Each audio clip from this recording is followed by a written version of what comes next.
what it means to be a Memphis VA police officer. And we're here to hear. Is honoring a legacy.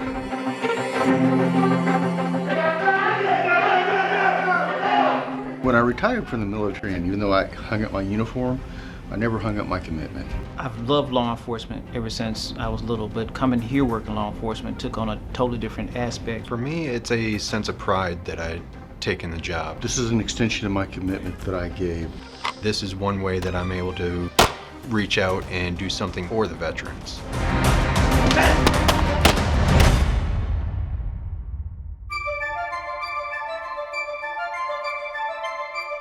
The first thing we teach our officers is veteran-centered policing.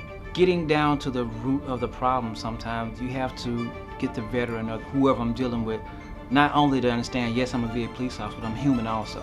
The things that you're going through right now, I might have went through those same issues.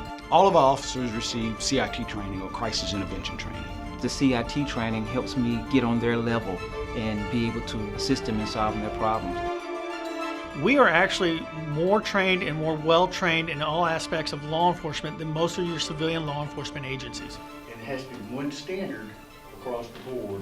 They meet the same standards as the academy that teaches the FBI, the Secret Service, the U.S. Marshals, Homeland Security. She's going to be covering here and here. We do training every month, all year long.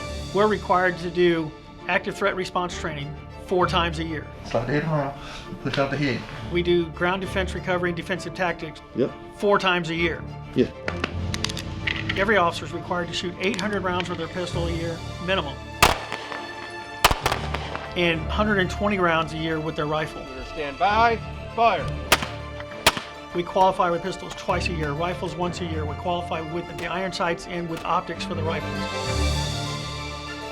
99.9% of the veterans that come through our doors have a higher level of training, so that's why communication is important. We're looking for that type of demeanor, somebody that is going to continue to work no matter what kind of issues they have, and they're going to do everything they can to help somebody. You take those tools and you have to use them when you get into that environment dealing with the veterans, because it's a different setting in a hospital. We can teach you tactics, we can teach you procedures, we can teach you how to shoot, but compassion, that's from the heart. This is a fairly young agency in the realm of law enforcement that's growing in the right direction. So we want someone who can contribute and who's willing to give that 110% and make it a win-win for both of us.